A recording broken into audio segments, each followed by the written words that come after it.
مجید کے 17ویں پارے میں ہے، اور جس آیت مقدسہ کی تلاوت کا شرف حاصل کیا سورہ انبیاء کی آیت نمبر 34 اور 35 کا ایک حصہ ہے۔ اس آیت کریمہ میں اللہ رب العزت اپنے حبیب صلی اللہ علیہ وسلم سے مخاطب ہے اور ارشاد فرماتا ہے۔ قبل اس کے کہ گفتگو کا آغاز کیا جائے، جمعے کے دن درود و سلام پڑھنے کی تمام تر برکتوں کو، فضیلتوں کو، رحمتوں کو، بخششوں کو مد نظر رکھتے ہوئے گنبد خضرا کا تصور باندھ کر اور اس یقین کے ساتھ کہ رسول اللہ صلی اللہ علیہ وسلم جمعے کے دن درود و سلام پڑھنے والوں کا درود و سلام خود سنتے ہیں، ایک مرتبہ بلند آواز سے درود و سلام کی نذرانی پیش کیجئے۔ اللہم صلی علی سیدنا و مولانا محمد طب القلوب و دوائها وعافیت الابدان و شفائها و نور الابصار و ضیائها و روح الارواح و غذائها وعلى آلہ و اصحابہ و بارک وسلم صلاۃ و سلام علیک یا سیدی یا رسول اللہ صلی اللہ علیہ وآلہ وسلم۔ سورہ انبیاء کی آیت نمبر 34 اور 35 کے ایک حصے میں اللہ رب العزت مخاطب ہے، اور اس کے مخاطب اللہ کے مخاطب حبیب کریم صلی اللہ علیہ وسلم ہیں، اور اللہ رب العزت ارشاد فرماتا ہے وما جعلنا لبشر من قبلک الخلد افئن مت فهم الخالدون۔ پیارے حبیب، ہم نے تم سے پہلے کسی بھی بشر کو ہمیشہ کی زندگی نہیں دی۔ افئن مت فهم الخالدون، تو کیا اگر تمہارا وصال ہو جائے تو وہ زندہ رہیں گے؟ کل نفس ذائقۃ الموت، بے شک ہر نفس نے موت کا مزہ چکھنا ہے۔ یہ ہے آیت کریمہ کا مرادی معنی، اور اس کا پس منظر یہ ہے کہ نبی کریم صلی اللہ علیہ وسلم دعوت و تبلیغ کا کام کرتے رہے، اعلاء کلمت الحق کے لیے جد و جہد کرتے رہے، لوگوں کو ایک رب کی عبادت کی طرف مائل کرتے رہے، اپنی نبوت لوگوں کے درمیان میں رکھتے رہے، اور لوگوں کو یہ اقرار، لوگوں سے اقرار لیتے رہے کہ آپ اللہ کے نبی ہیں، اور آہستہ آہستہ چونکہ آپ اپنے مقصد میں سچے تھے، آہستہ آہستہ لوگ آپ کے ساتھ جڑتے رہے، آپ کی تعداد بڑھتی رہی، تو ظاہر ہے کہ مخالفین کے لیے مخالفین کے لیے مسلمانوں کی تعداد کا بڑھ جانا یہ تو بہت تکلیف دہ امر ہے ان کے لیے۔ ان کا تو کام ہی یہ ہے، اور ان کی ایک سوچ ہی یہ ہے، بلکہ ان کی مہم ہی یہ ہے کہ مسلمانوں کو یکجا نہ رکھا جائے، انہیں پارا پارا کیا جائے، ان کی صفوں میں اختلاف انتشار ڈالا جائے، تاکہ ہر ایک اپنی الگ الگ 1.5 اینٹ کی مسجد بنا کر رہے۔ تو ان کا تو مقصد یہ ہے، اور بہت حد تک وہ اپنے مقصد میں کامیاب بھی ہوتے ہیں۔ تو اسی طرح جب رسول اللہ صلی اللہ علیہ وسلم کے زمانے میں جب مسلمانوں کی تعداد بڑھتی رہی، اللہ والوں کی تعداد میں اضافہ ہوتا رہا، تو یہ کفار قریش کے لیے اور اسلام دشمن لوگوں کے لیے، مشرکین کے لیے یہ بات بہت تکلیف دہ تھی۔ تو وہ مختلف جتن کرتے رہے، کبھی تو وہ مسلمانوں کو ڈراتے رہے، کبھی وہ دھمکاتے رہے، کبھی وہ لالچ دیتے کہ تم اگر ان کے ایمان سے پھر جاؤ، ہم تمہیں اتنا دیں گے، ہم تمہیں یہ دیں گے، ہم تمہیں غلامی سے آزاد کر دیں گے۔ کبھی اگر وہ لالچ سے باز نہ آتے، وہ ان کے لالچ کے دھوس میں نہ آتے، تو پھر وہ انہیں دھمکاتے، انہیں مارتے، انہیں تکلیف دیتے۔ بعض صحابہ کرام کو انہوں نے شہید بھی کیا۔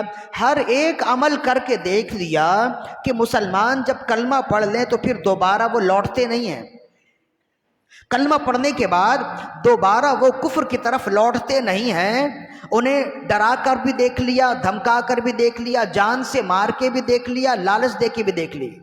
بالآخر وہ ہاتھ پہ ہاتھ دھرے بیٹھ گئے اور سوچنے لگے کہ اب ہم کیا کریں، روز بروز ان کی تعداد بڑھتی جا رہی ہے، اور ہم نے ہر طرح کا عمل کر لیا، سارے جتن کر کے دیکھ لیے، لیکن یہ اپنے دعوی حق سے باز نہیں آتے، تو اب ہم کیا کریں۔ ہر ایک نے الگ الگ مشورہ دیا۔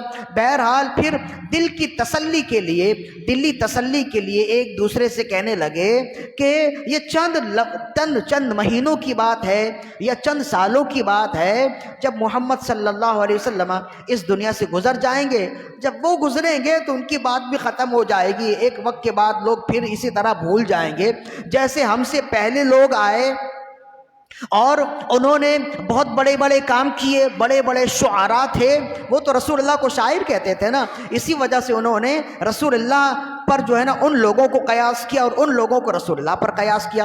کہنے لگے جیسے بڑے بڑے شاعر آئے، بڑے بڑے شعراء آئے، بہت بڑے بڑے لوگ آئے، جواں مرد آئے، بہادر آئے، ایک وقت تک ان کا نام تھا، جب وہ گئے کچھ عرصہ تک لوگ انہیں یاد رکھتے رہے، پھر بھول گئے. ایسا ہی ہوتا ہے نا، زمانے کے ساتھ ساتھ تو ہم بھی بھول جاتے ہیں.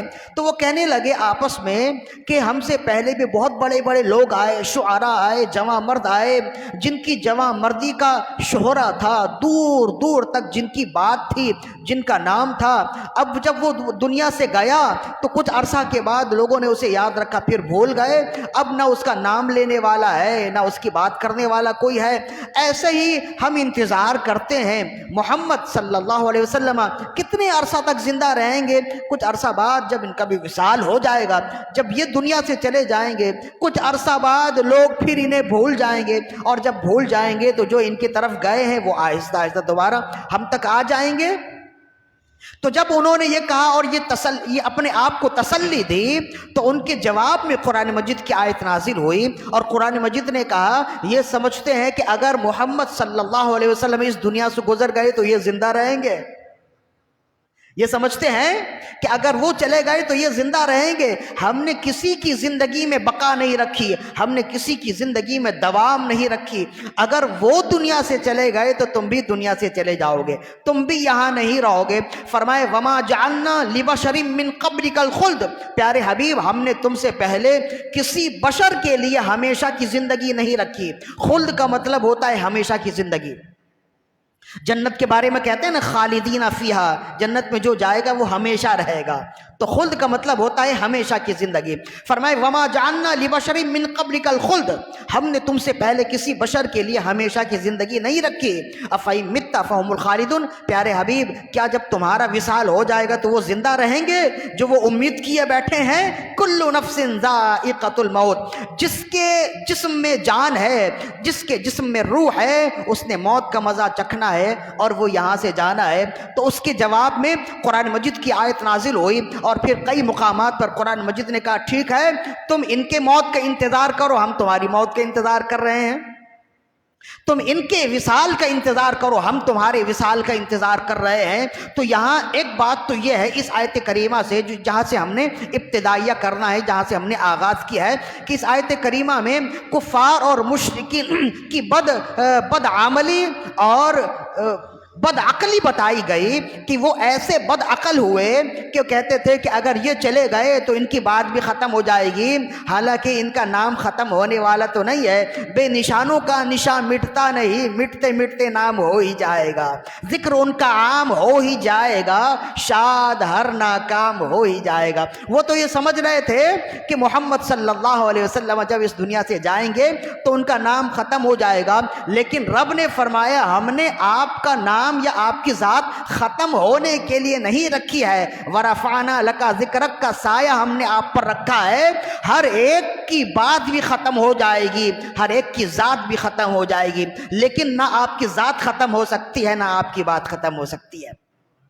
تو قرآن مجید کی آیت نازل ہوئی جس میں رسول اللہ صلی اللہ علیہ وسلم کو تسلی دی گئی، ایک بات. اور دوسری بات یہ ہے یہاں یہ پیغام دیا گیا کہ جو اس دنیا میں آیا ہے اس نے جانا ہے. جو اس دنیا میں آیا، جس کے جسم میں جان ہے، جس کے جسم میں روح ہے، اللہ نے فرمایا ہم نے ہمیشہ کی زندگی کسی کو نہیں رکھی. یہاں سے ایک بات یہ واضح ہوئی. دوسری بات یہ واضح ہوئی کہ اسی آیت کریمہ سے جہاں رسول اللہ صلی اللہ علیہ وسلم کی شان علماء نے بیان کی، وہیں حضرت خضر علیہ السلام کے حوالے سے بھی بیان کیا کہ اس آیت کریمہ میں یہ بیان کیا کہ ہم نے کسی کو ہمیشہ کی زندگی نہیں رکھی، جس سے بعض علماء نے یہ استدلال کیا، جس سے معلوم ہوا کہ حضرت خضر علیہ السلام کو بھی موت آئی اور وہ بھی اب اس دنیا سے گزر گئے، اب وہ اس دنیا میں نہیں ہے. اسی آیت کریمہ سے ہم نے آج حضرت خضر علیہ السلام سے متعلق کچھ گفتگو کرنی ہے اور آخر میں اپنا خلاصہ کلام بیان کرنا ہے. تو اسی آیت کریمہ سے بعض علماء نے کہا، جب اس آیت کریمہ میں اللہ نے دو ٹوک الفاظ میں کہہ دیا وما جعلنا لبشر من قبلک الخلد، ہم نے تم سے پہلے بھی کسی بھی بشر کو ہمیشہ کی زندگی نہیں دی.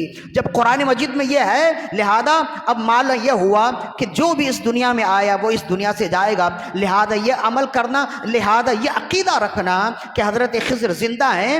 بعض علماء کرام نے اس آیت کریمہ سے استدلال کرتے ہوئے کہا کہ یہ لوگوں کا کہنا غلط ہوگا، لیکن بعض علماء وہ ہیں، بلکہ اکثر علماء وہ ہیں، بلکہ جمہور علماء وہ ہیں جن کا عقیدہ یہ ہے کہ حضرت خضر علیہ السلام دنیا میں موجود ہیں. اگرچہ کسی نے دیکھا نہیں، بعضوں نے دیکھا ہے، وہ آگے ہم بیان کرتے ہیں. اگر ہم نے نہیں دیکھا تو ہم اس کا انکار نہیں کر سکتے کہ وہ دنیا میں موجود نہیں ہیں. اب دنیا میں موجود اور حیات ہونے کی دو صورت ہے. پھر اس آیت کریمہ کا کیا کیا جائے؟ تو اس آیت کریمہ سے استدلال کرتے ہوئے، اس کی تعویل کرتے ہوئے علماء کرام نے ارشاد فرمایا حضرت خضر علیہ السلام کے دنیا میں ہونے کی دو صورت ہے. ایک تو یہ ہے کہ ان کے وقت پر موت آئی اور موت کے بعد پھر اللہ نے انہیں زندہ کر دیا، لہذا یہ وعدہ پورا ہو گیا کہ کل نفس ذائقۃ الموت. یا پھر ایسا ہے کہ اللہ نے ابھی انہیں موت نہیں دی، قرب قیامت ایک لمحہ کے لیے انہیں اللہ موت دے گا اور پھر زندہ کر دے گا، پھر وہ حشر کے لیے چلے جائیں گے. لہذا کل نفس ذائقۃ الموت کا وعدہ ان کے لیے ایسا پورا ہوگا. بہرحال ہر دو صورت میں جمہور علماء فرماتے ہیں، جن میں امام نووی بھی شامل ہیں اور کثیر امام سیوطی ہیں، ابن جوزی ہیں، بڑے بڑے اکابر جتنے علماء اور شیوخ ہیں، سب نے یہ بیان کیا کہ حضرت خضر علیہ السلام زندہ ہیں اور وہ جس سے چاہیں ملاقات بھی کرتے ہیں. بہرحال لیکن علماء کرام کے نزدیک دو اقوال ہیں، علماء کرام کے دو گروہ ہیں. اس میں بعض کے نزدیک وہ آیت کریمہ میں کہہ دیا ہر ایک کو موت آنی ہے تو انہیں بھی موت آنی ہے، وہ مر گئے اور ان کا وصال ہو گئے اور ختم ہو گئے.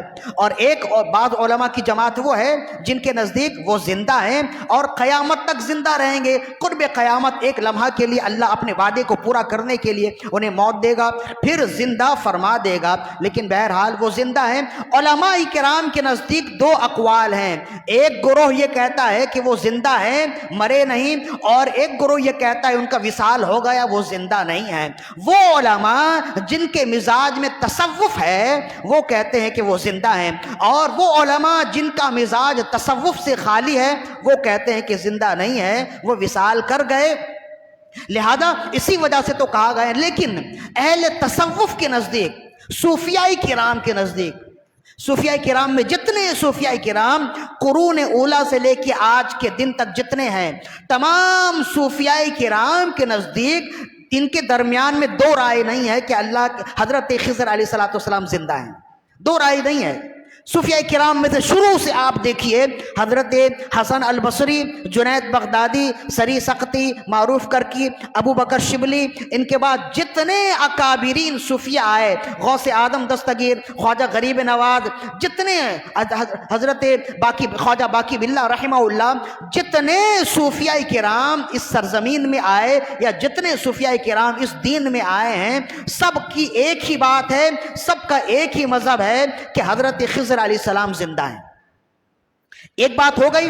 دوسری بات، آپ کی زندگی کے حوالے سے ہم اور بھی گفتگو کریں گے. آپ کو خضر کیوں کہا جاتا ہے؟ ابن عباس رضی اللہ عنہما نے نقل کیا، امام سیوطی نے بھی در منصور میں اس کو کئی سند سے نقل کیا. حضرت خضر کہتے ہیں، حضرت خضر علیہ السلام کو خضر کہنے کی وجہ یہ ہے کہ آپ جہاں سے چلیں، جہاں نماز پڑھیں، اگر وہ زمین خشک ہوگی، اگر وہ زمین بنجر بھی ہو، تو جہاں آپ کے قدم لگیں وہاں سبزہ اگ جاتا ہے، وہ زمین زندہ ہو جاتی ہے، وہ زمین ہریالی والی ہو جاتی ہے. اس وجہ سے آپ کا لقب اللہ تعالیٰ نے، اس وجہ سے آپ کا لقب شروع دن سے ہی خضر رکھا، اور خضر کا مطلب ہوتا ہے ہریالی، سبزہ.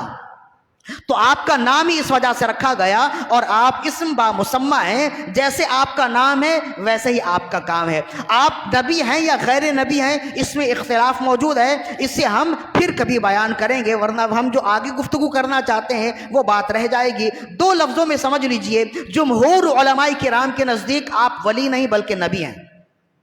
بس اتنا سمجھ لیں. اب اس میں قیل و قال کریں گے تو آگے کی گفتگو رہ جائے گی. ہمارا عقیدہ بھی یہی ہے, امام سیوطی ہیں اور دیگر محدثین جو اکابر محدثین ہیں ان کا نظریہ بھی یہی ہے, اور مفسرین کی ایک بڑی تعداد ہے, ایک جماعت ہے جن کا نظریہ یہ ہے کہ آپ ولی نہیں ہیں. اس میں بھی دو رائے ہیں, بعض علماء کے نزدیک آپ ولی ہیں نبی نہیں, اور بعض علماء کے نزدیک آپ نبی ہیں ولی نہیں. نبی ہیں تو ولی بھی ہو جائیں گے, تو لیکن جو جمہور علماء ہیں ان کے نزدیک آپ نبی بھی ہیں ولی بھی ہیں, اس لیے کہ ہر نبی کے لیے ولی ہونا ضروری ہے, ہر ولی ضروری نہیں ہے کہ وہ نبی بھی ہو, لہذا آپ نبی بھی ہیں اور ولی بھی ہیں. اب آپ زندہ ہیں, اس کی کیا دلیل ہے؟ تو دلیل نہیں بلکہ دلائل موجود ہیں جس کو امام سیوطی نے بھی لکھا, اور بالخصوص ملا علی قاری علیہ رحمت باری نے حضرت خضر علیہ الصلوۃ والسلام کی حیات, آپ کی شان, آپ کی عظمت اور آپ کی زندگی کے حوالے سے پوری ایک کتاب لکھی ہے, پوری کتاب لکھی. ملا علی قاری علیہ رحمت باری نے حیات خضر کے نام سے ایک کتاب لکھی,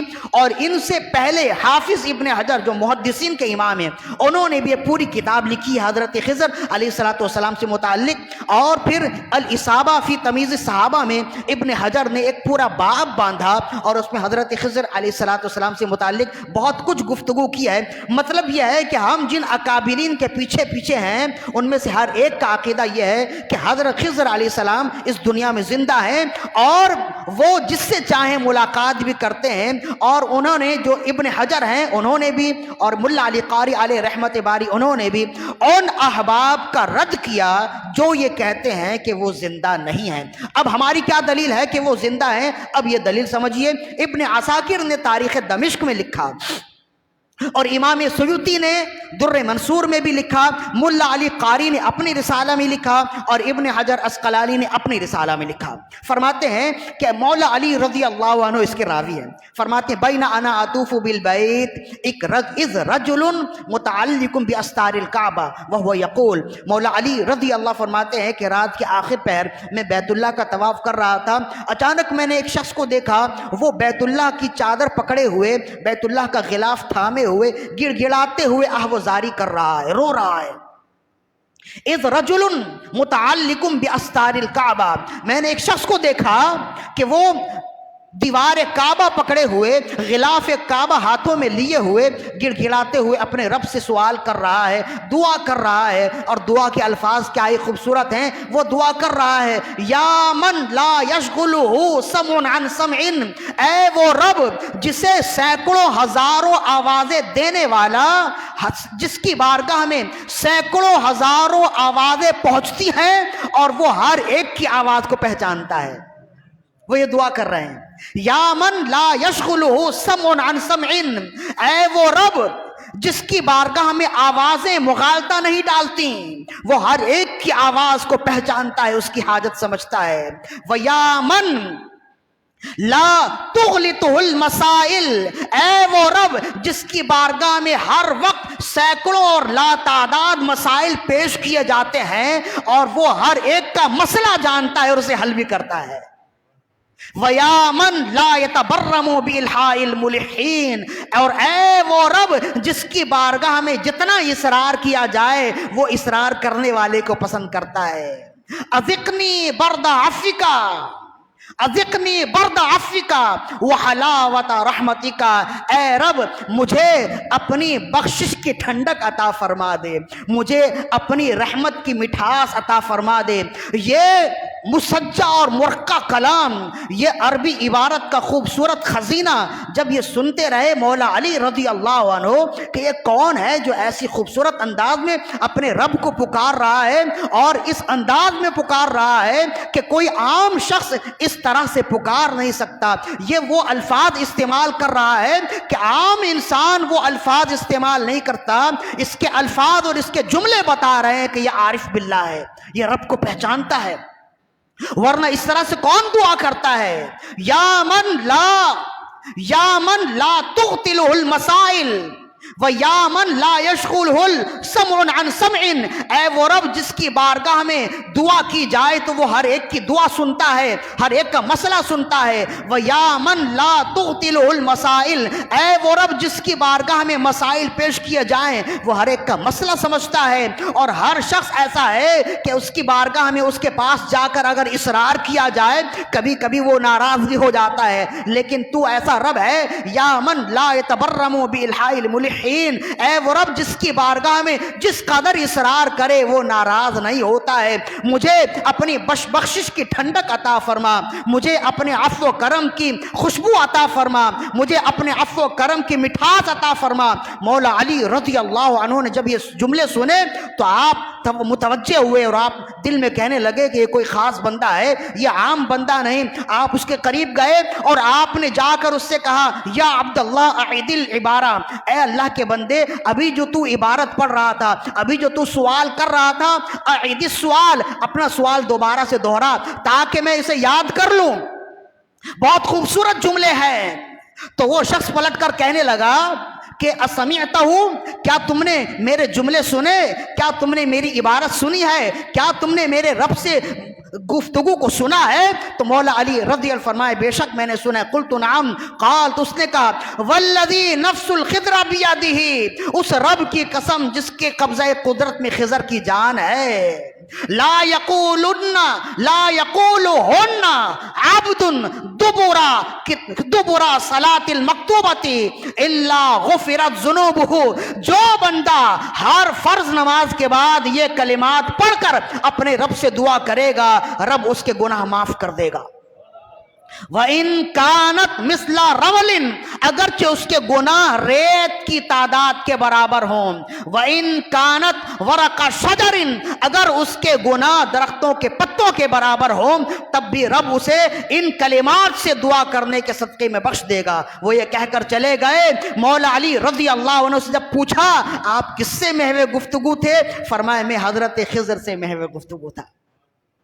تو یہ وہ کلمات ہیں جو حضرت خضر علیہ السلام نے خود تعلیم دی۔ تو ان کلمات میں اس میں دو باتیں ہیں۔ ایک تو یہ ہے کہ اگر کوئی یہ کلمات یاد کرے اور فرض نماز کے بعد پڑھے، اس کے جتنے گناہ ہیں، اس کی جتنی خطائیں ہیں، حضرت خضر علیہ السلام فرماتے ہیں بخش دی جائیں گی، ایک بات۔ اور دوسری بات یہ ہے، اس سے معلوم ہوا ملا علی قاری علیہ رحمت باری اور دیگر محدثین نے اسی حدیث سے استدلال کرتے ہوئے فرمایا، یہ حدیث واضح کرتی ہے کہ جس سے چاہیں حضرت خضر مل سکتے ہیں، اور حضرت خضر اللہ کے اذن سے آج کے دن تک زندہ ہیں اور ملاقات کرتے ہیں، جس سے چاہیں ملاقات کر سکتے ہیں۔ ایک حدیث ہو گئی۔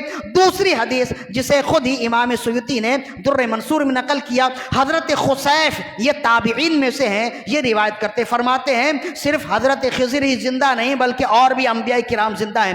فرمائے اربعۃ من الانبیاء احیاء، انبیاء کرام میں سے 4 انبیاء کرام ہیں جو آج کے دن تک زندہ ہیں۔ اثنان فی السماء، 2 انبیاء کرام آسمان میں ہیں، عیسیٰ و ادریس علیہ السلام، حضرت عیسیٰ اور حضرت ادریس علیہ السلام۔ اور فرمایا و اثنان فی الارض، اور 2 انبیاء زمین میں زندہ ہیں، خضر و الیاس، حضرت خضر اور حضرت الیاس۔ فرمایا فاما خضر فہو فی البحر، جہاں تک حضرت خضر علیہ السلام کا معاملہ ہے، اللہ نے انہیں متعلق کیا ہے، اللہ نے انہیں ذمہ داری دی ہے، وہ سمندروں میں راہگیروں کو راستہ دکھاتے ہیں۔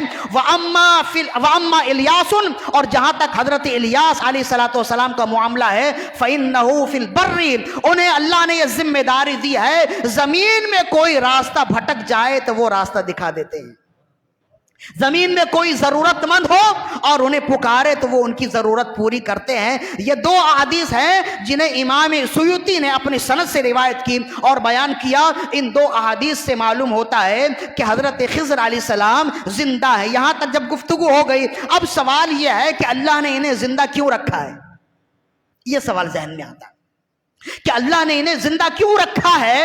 آخر زندہ ہیں اللہ کے نبی حضرت خضر علیہ السلام، تو انہیں زندہ کیوں رکھا ہے؟ تو اب زندہ رکھنے کی دو وجہ بیان کی گئی، جسے خود ہی ابن عساکر نے بیان کیا۔ فرماتے ہیں زندہ رکھنے کی ایک وجہ یہ ہے کہ حضرت آدم علی نبینا علیہ الصلوۃ والسلام جب اس دنیا میں تشریف لائے، اور دنیا میں تشریف لانے کے بعد جب آپ کا وصال ہونے لگا، آپ نے اپنے بڑے بڑے جو ذمہ دار بیٹے تھے انہیں جمع کیا، اور جمع کرنے کے بعد آپ نے انہیں حکم دیا اور فرمائے دیکھو مجھے فلاں غار میں رکھ دینا، دفن مت کرنا، مجھے فلاں غار میں رکھ دینا، میرے وصال کے بعد مجھے فلاں غار میں رکھ دینا، اور پھر ایک وقت آئے گا کہ حضرت نوح علیہ السلام کے زمانے میں طوفان آئے گا، سیلاب آئے گا، ساری دنیا ڈوب جائے گی۔ جب تم سیلاب میں سے بچنے کے لیے، جب تم میں سے یا تمہاری اولاد سیلاب سے بچنے کے لیے کشتی نوح میں سواری کرے تو مجھے بھی ساتھ لے لینا، مجھے ساتھ لے کر چلنا،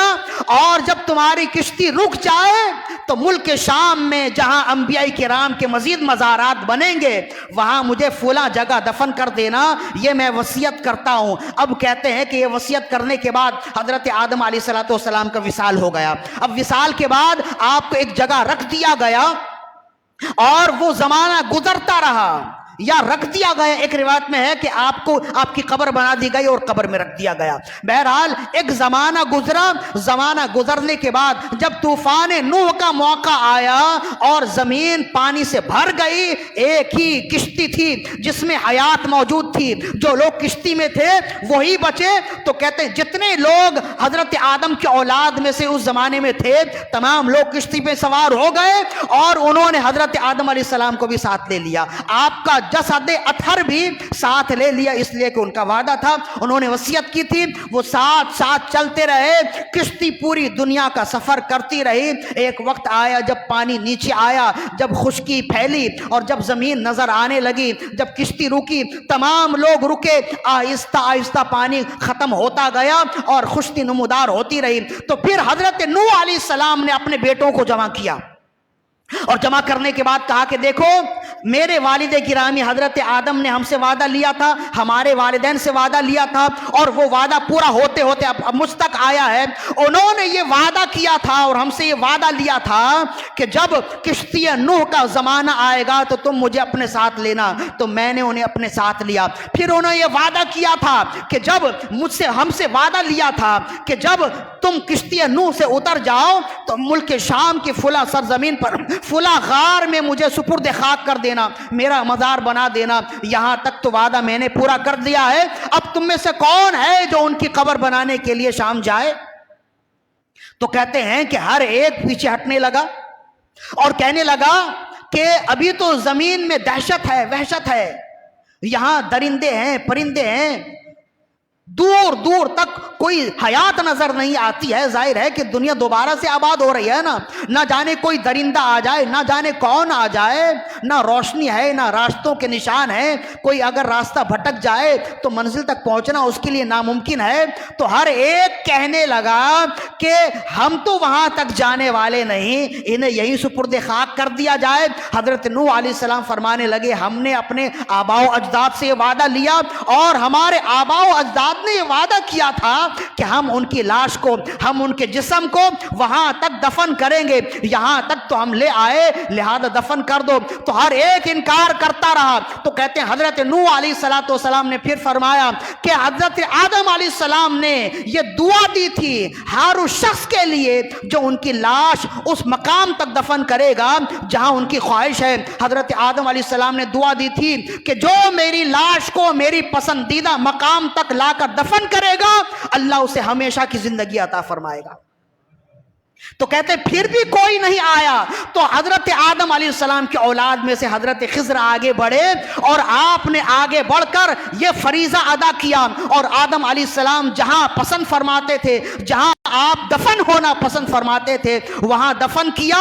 تو کہتے ہیں کہ حضرت خضر علیہ السلام قیامت تک باحیات ہیں، اس کی وجہ یہ ہے کہ باپ کی دعا آپ کی زندگی میں ساتھ ہے، باپ کی دعا زندگی میں ساتھ ہے۔ اب یہاں سے گفتگو کا رخ تھوڑی دوسری طرف بھی چلا جا سکتا ہے۔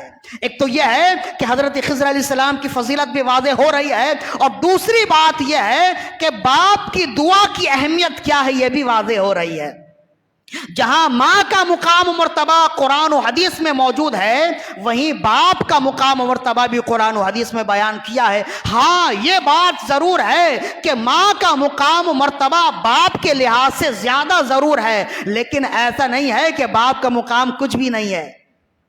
اگر باپ اپنا حق نہیں لیتا، باپ رو دھو کر اپنا حق طلب نہیں کرتا، ماں تو صنف نازک ہوتی ہے نا، وہ رو دھو کر اپنا حق طلب کر لیتی ہے، اور اولاد ماں کے دامن سے لپٹ بھی جاتی ہے، ماں اسے معاف بھی کر دیتی ہے۔ لیکن باپ خوددار ہوتا ہے، وہ رو دھو کر اپنا حق نہیں لیتا، تو اسے رو دھو کر اپنا حق نہ لینے کی ایسی سزا تو نہ دو کہ اس کا حق ہی ختم کر دو، اور تم یہ سمجھنے لگو کہ باپ کا کوئی حق ہی نہیں ہے۔ اللہ کی عزت و جلال کی قسم، پیارے آقا صلی اللہ علیہ وسلم نے جہاں ماں کا مقام و مرتبہ بیان کیا ہے، وہیں باپ کا مقام و مرتبہ بھی بیان کیا، اور کیسے خوبصورت انداز میں بیان کیا۔ فرمایا کہ حضرت انس بن مالک رضی اللہ عنہ روایت کرنے والے ہیں، حضرت امام بیہقی نے شعب الایمان میں اس حدیث کو نقل کیا۔ فرماتے ہیں حضرت انس بن مالک رضی اللہ فرماتے ہیں کہ رسول اللہ صلی اللہ علیہ وسلم نے ارشاد فرمایا، من برا والدی، جو شخص اپنے والدین کی خدمت کرے گا، توبا لہو، اللہ رب العزت اسے جنت عطا فرمائے گا، وزاد اللہ فی عمرہ، اور اللہ اس کی عمر میں اضافہ فرمائے گا۔ اس لیے کہ باپ کی دعا سے ہی حضرت خضر علیہ السلام کی عمر میں اضافہ ہوا نا۔ اس سے دوسرا فائدہ یہ نکلا کہ والدین کی دعائیں عمر میں برکت اور اضافے کا سبب بنتی ہیں۔ اسی وجہ سے رسول اللہ نے ارشاد فرمایا، ان انس بن مالک رضی اللہ عنہ قال قال رسول اللہ صلی اللہ علیہ وسلم، انس بن مالک رضی اللہ فرماتے ہیں کہ رسول اللہ صلی اللہ علیہ وسلم نے ارشاد فرمایا، من بر والدی توبا لہو، جو والدین کی خدمت کرے کیا ہی خوش قسمت ہے، وزاد اللہ فی عمرہ، اور والدین کی خدمت کرنے کی وجہ سے اللہ اس کی عمر میں اضافہ فرمائے گا۔ تو جو شخص اپنی عمر میں برکت چاہتا ہے، اپنی عمر میں اضافہ اور اپنے لیے طویل العمری چاہتا ہے، وہ اللہ کی اطاعت و فرما برداری بھی کرے اور ساتھ ساتھ والدین سے دعائیں لے، تو پھر دیکھے اس کی زندگی میں کیسی برکتوں کا نزول ہوتا ہے۔ ایک حدیث، دوسری حدیث جسے امام بیہقی نے شعب الایمان میں نقل کیا، حضرت عائشہ صدیقہ رضی اللہ عنہا اس کے راویہ ہیں، قالت فرماتی ہیں، اتا رجل الی النبی صلی اللہ علیہ وسلم ومعہ شیخ کبیر، نبی صلی اللہ علیہ وسلم کی بارگاہ میں ایک شخص حاضر خدمت ہوا اور اس کے ساتھ ایک بوڑھا تھا، ایک ضعیف شخص تھا۔ فقال، تو نبی صلی اللہ علیہ وسلم نے ان سے پوچھا، من ھذا معک، یہ تمہارے ساتھ کون ہے؟ قال ابی، تو اس نے کہا یہ میرا باپ ہے، یہ میرا باپ ہے، میں ان کے ساتھ ساتھ رہتا ہوں، ان کی خدمت کرتا ہوں۔ تو رسول اللہ صلی اللہ علیہ وسلم نے ارشاد فرمایا، خبردار، ان کے حقوق کو ادا کرتے رہنا اور ان کے حقوق ہمیشہ اپنے ساتھ رکھنا، اپنے خیال میں رکھنا۔ اور فرمایا، لا تمشین امامہ ولا تقعدن قبلہ ولا تدعوہ باسمہ ولا تستسب لہ، فرمایا خبردار ان کے حقوق پائمال ہونے سے روکنا، اور ان کے حقوق یہ ہیں، باپ کا حق یہ ہے، فرمایا ولا تمشین امامہ، کبھی بیٹا باپ کے آگے آگے نہ چلے، فرمایا ولا تقعدن قبلہ، اور فرمایا کہ خیال رکھنا کہ باپ کے بیٹھنے سے پہلے تم نہ بیٹھنا، ولا تدعوہ باسمہ، اور خیال رکھنا کبھی باپ کو نام لے کر نہ پکارنا، ولا تستسب لہ، اور خیال رکھنا کبھی باپ کے لیے الٹے سیدھے الفاظ اپنے زبان سے استعمال نہ کرنا، کبھی باپ کو گالی نہ دینا۔ یہ فرمان رحمت للعالمین کا ہے۔ اب جب تک ہم ان فرمان پر عمل نہیں کریں گے، ہماری اولاد نیک اور پرہیزگار نہیں ہوگی، اور جب تک ان فرمان پر ہم یقین نہ کریں، ہماری زندگی بھی اچھی نہیں ہو سکتی، ہماری آخرت بھی اچھی نہیں ہو سکتی۔ یہی وجہ ہے ہم نے اپنی اولاد کو یہ فرمان سکھائے نہیں، سمجھائے نہیں، مذہبی ماحول ہم نے دیا نہیں۔ اب جب بچہ بڑا ہوتا ہے اور باپ کو آنکھیں دکھاتا ہے، تو پھر آتے ہیں امام صاحب کے پاس کہ کوئی تعویذ دیجئے، کوئی دم درود کر دیجئے کہ بچہ راستے پہ آ جائے۔ جب راستے پر لانے کا وقت تھا تو تم نے تو بچے کو نہ جانے کیا کچھ سکھایا، سب کچھ سکھایا، اگر نہ سکھایا تو دین نہ سکھایا۔ تو بہت کچھ قصور والدین کا بھی ہوتا ہے، لیکن بہرحال اولاد کے لیے لازم ہے کہ جہاں ماں کا حق سمجھے وہیں باپ کا حق بھی سمجھیں اور یہ اچھی طرح یاد رکھیں. رسول اللہ نے فرمایا باپ جنت کا دروازہ ہے. فرمایا ہوا جنتو کا و نارو کا, باپ تیری جنت بھی ہے, باپ تیری دوزخ بھی ہے. تو چاہے تو باپ کا ادب و احترام اور اس کی خدمت کر کے جنت اختیار کر لے, اور تو چاہے تو باپ کی نافرمانی کر کے اپنے لیے دوزخ کو اپنے اوپر لازم کر لے. لہذا والدین کا احترام ضروری ہے, ماں کا احترام بھی ضروری ہے, باپ کا احترام بھی ضروری ہے. مجھے نہیں ملا کہ رسول اللہ صلی اللہ علیہ وسلم نے کسی بندے کے بارے میں اتنا خوبصورت جملہ کہا ہو. امام بیہقی نے شعب الایمان میں اس حدیث کو بھی نقل کیا. حضرت عبداللہ بن مسعود رضی اللہ عنہ اس کے راوی ہیں.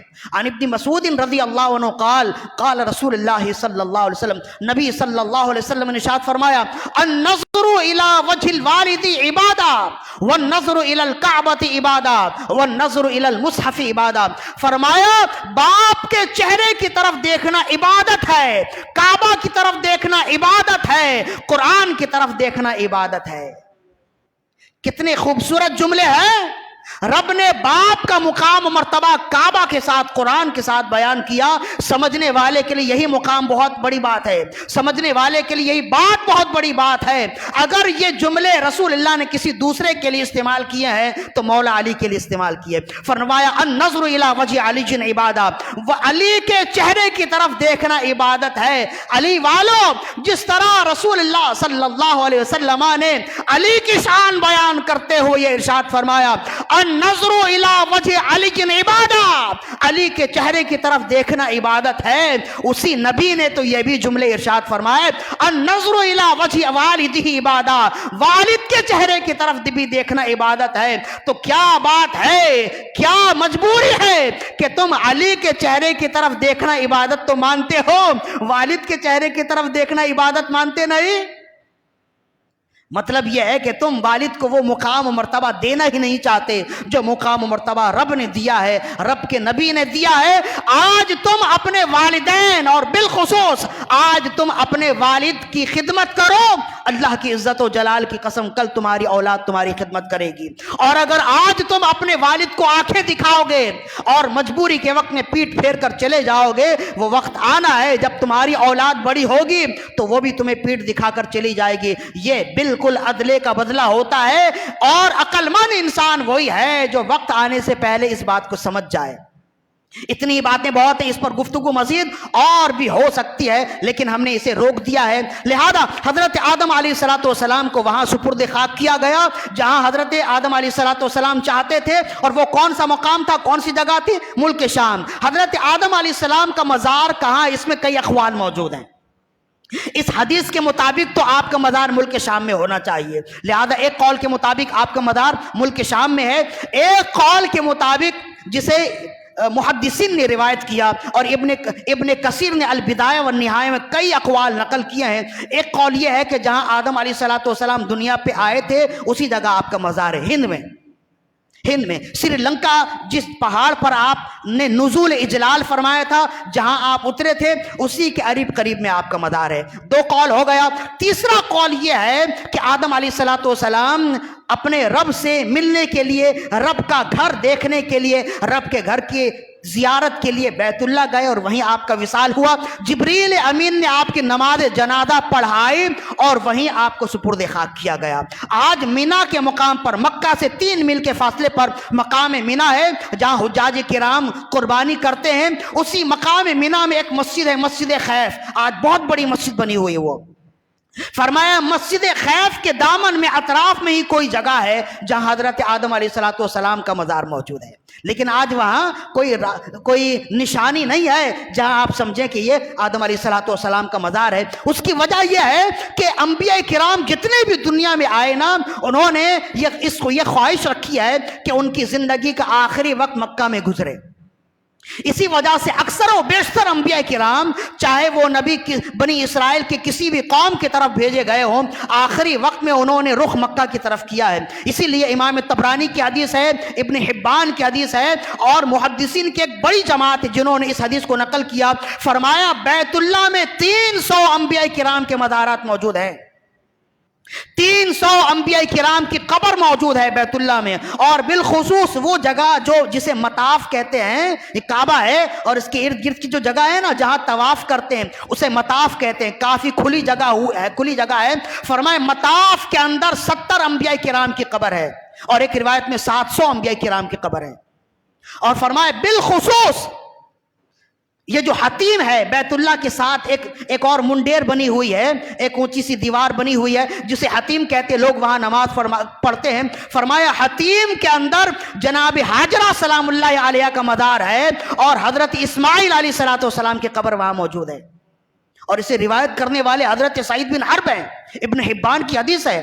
کہتے ہیں کہ عبداللہ بن زبیر صحابی رسول ہیں، ان کے زمانے میں جب جنگ ہوئی اور بیت اللہ کی دیوار کو کچھ نقصان ہوا، تو جب جنگ ختم ہو گئی تو ابن مسعود رضی اللہ عنہ نے ارادہ کیا کہ بیت اللہ کی یہ جو ٹوٹی ہوئی دیوار ہے دوبارہ سے بنیاد سے بنا دی جائے۔ تو جب بنیاد کھودنے لگے تو ایک بڑا سا سبز پتھر نظر آیا، کہنے لگے کہ یہ پتھر یہاں کا تو ہے نہیں، ایک بڑا سا چٹان ہے، یہ پتھر نظر آیا۔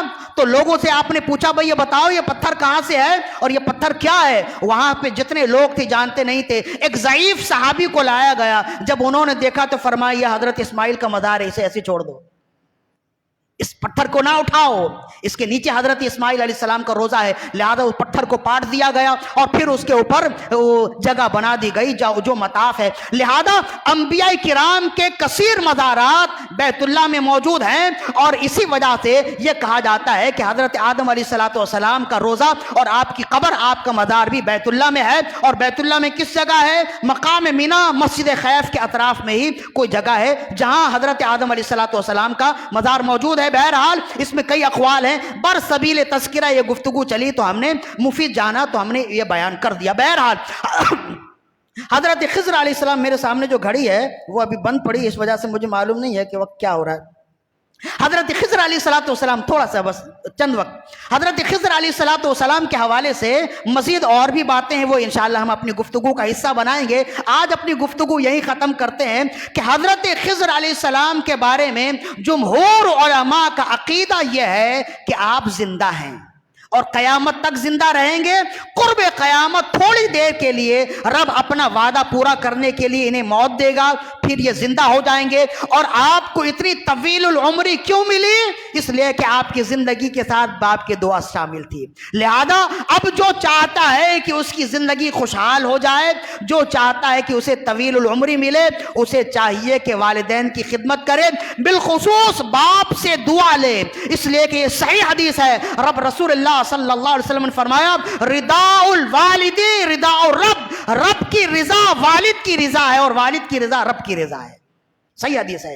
لہذا جب والد دعا کر دے نا تو پھر بچے کی زندگی بھی اچھی ہو جائے گی اور اچھی خوشحال زندگی بھی ملے گی اور اسے طویل العمری بھی ملے گی۔ رب ذوالجلال سے دعا ہے کہ خالق کی کائنات ہماری آج کی حاضری اپنی بارگاہ میں قبول و مقبول فرمائے۔ وما علینا الا البلاغ المبین۔